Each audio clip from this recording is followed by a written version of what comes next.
ఎక్కడ కూడా కబ్జాలకు మేము చావు చేయము. దానికి ఒక విసరపాటు చేయము, సీరియస్ యాక్షన్ తీసుకుంటాం.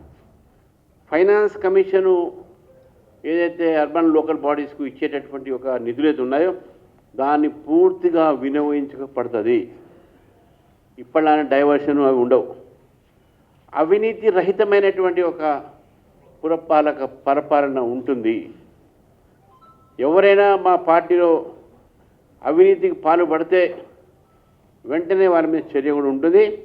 అంతేకాకుండా ఏ అధికారులు అయితే ఏంది, ఎవరైతే ఏంది అంటే పనిచేసే వ్యక్తులు కానీ సిబ్బంది కానీ ఎవరు అవినీతికి పాల్పడ్డా వాళ్ళ మీద చర్య ఉంటుంది. ఈ మేనిఫెస్టోని స్పష్టంగా చెప్తున్నాం.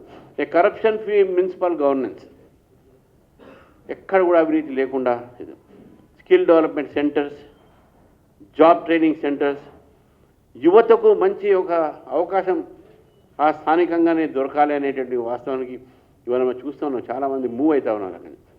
అట్లా కాకుండా యువతకు స్కిల్ డెవలప్మెంట్స్ పెండి అక్కడే వారికి ఒక ఉద్యోగాలు వచ్చేటటువంటి ఒక ప్రయత్నం కూడా ఈ పురపాలక సంఘాలు చేస్తాం. వికసిత్ తెలంగాణలో వికసిత్ మున్సిపాలిటీ, ఈ వికసిత్ మున్సిపాలిటీ, వికసిత్ తెలంగాణ, వికసిత్ భారత్లో ఒక భాగంగా కావాలనే ప్రయత్నం మాత్రం చేస్తాము. ఎల్ఈడి స్ట్రీట్ లైట్స్ ఏంది, తర్వాత వేస్ట్ కలెక్షన్ సెంటర్స్ అయితే ఏంది, వేస్ట్ కలెక్షన్ ఫెసిలిటీ అయితే ఏంది, లేకపోతే స్వచ్ఛ భారత్ ఒక పూర్తిగా దాన్ని యూజ్ చేసుకోవడం అయితే ఏంది, ఇవన్నీ కూడా ఈరోజు మేము ఈ యొక్క మేనిఫెస్టో పెట్టడం జరిగింది. మిత్రులారా, ఈ మేనిఫెస్టో ద్వారా తెలంగాణ ప్రజలకు మేము సంకేతాన్ని ఇస్తున్నాం. మేము వస్తున్నాం, మమ్మల్ని ఆదరించండి, మాకు అవకాశం మీరు ఇస్తున్నారనేది కూడా మాకు స్పష్టంగా కనబడతా ఉంది. కాంగ్రెస్ పార్టీ, బీఆర్ఎస్ పార్టీ ఇద్దరు భయపడతా ఉన్నారు. ఏమేమి మాట్లాడుతున్నారో ఫ్రస్ట్రేషన్లో మనకి అర్థం కావట్లేదు. నిన్న ముఖ్యమంత్రి గారు అందరం చూసాం ఏమేమి మాట్లాడుతున్నారు. బీజేపీ మీద మాట్లాడుతూ ఉన్నారు. నేను వారు మాట్లాడేటువంటి వాక్యాల మీద 2 మాటలు మాట్లాడతాను. ఏమన్నారు, తెలంగాణకి ఏం రాలేదు అని అంటున్నారు. మేము తెలంగాణకి ఇచ్చినది మా దగ్గర ఇప్పుడే ఒక పుస్తకం పైన ఉన్నది. మేము తర్వాత దీన్ని కిషన్ రెడ్డి గారు రిలీజ్ చేస్తాం. ఏ జిల్లాకు ఏమి ఇచ్చినామని మొత్తం చిట్టా దీనిలో ఉన్నది, మొత్తం రికార్డు ఉన్నది మాకు.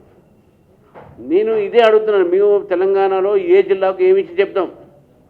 నేను రేవంత్ రెడ్డి గారిని అడుగుతాను, మీరు ఏ జిల్లాకు కనీసం స్టేట్ బడ్జెట్లో ఏమి ఇస్తారో చెప్పగలుగుతారా? మీరు రాష్ట్రానికి ఇచ్చినా జిల్లాకి ఇచ్చినా కూడా చెప్తున్నాం. దీనిలో మా బడ్జెట్లో మీరు ఏ జిల్లాకు ఏమి ఇచ్చా చెప్పగలుగుతారా? చెప్పలేరు మీరు. ఎందుకంటే మీరు ప్రజలకు ఇవ్వలేదు, జిల్లాలకు ఇవ్వలేదు. మీరు ఇచ్చినంత మీరు మీకేసుకున్నారు. మీరు బడ్జెట్లో వచ్చిన అన్నీ కూడా ప్రాజెక్టులలో, కాంట్రాక్ట్లలో మీకే కిక్ బ్యాక్స్ వచ్చినాయి. గత ప్రభుత్వం అట్టే చేసింది, ఈ ప్రభుత్వం అట్టే చేసింది. అయితే ఇప్పుడు కొత్తగా రేవంత్ రెడ్డి గారు బీజేపీని బెదిరియడానికి చేస్తారు.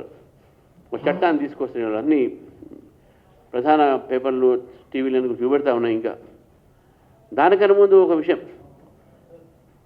గత 2-3 రోజులుగా మొత్తం పోలీస్ వ్యవస్థ తెలంగాణలో భారతీయ జనతా పార్టీ కార్యకర్తల మీద కేసులు పెడతా ఉన్నారు, అరాచకాలు సృష్టిస్తూ ఉన్నారు, మా కార్యకర్తలను కొడతా ఉన్నారు, కేసులు పెట్టి వాళ్ళ మీద భయపెట్టి విత్డ్రాల్ కూడా చేయించినట్టు సంఘటనలు ఉన్నాయి.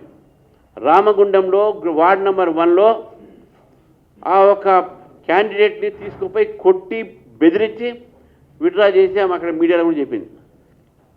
టెక్నికల్గా విత్డ్రా అయిపోయింది కాబట్టి దాంట్లో రాలేదు. మళ్ళీ మేము డీజీపీ గారికి అందరికీ ఒక కంప్లైంట్ చేసినాం. నిన్న మంచిర్యాలలో దేవేంద్ర ఫడ్నవీస్ గారు రేపు వస్తున్నారు కాబట్టి కార్యకర్తలు ఒక పని చేస్తూ ఉంటే వాళ్ళ ఇళ్ల మీద పోయి అటాక్ చేసి ఈరోజు తిరగకుండా చేసే ప్రయత్నం చేస్తున్నారు.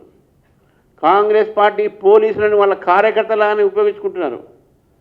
పోలీసులకు కూడా నేను చెప్తా ఉన్నాను, భారతీయ జనతా పార్టీ కార్యకర్తల మీద మీరు తప్పుడు కేసు పెడితే వాళ్ళ మీద మీరు అరాచకం చేస్తే, దాడులు చేస్తే, ఇళ్ల మీద పోయి సౌదాలు చేస్తే భారతీయ జనతా పార్టీ కూడా ఊరుకునే లేదు. మాది కూడా కేంద్రంలో ప్రభుత్వం ఉంది. హ్యూమన్ రైట్స్ కమిషన్లో మిమ్మల్ని లాగుతాము, గుంజుకొని పోతాము కూడా చెప్తా ఉన్నాను.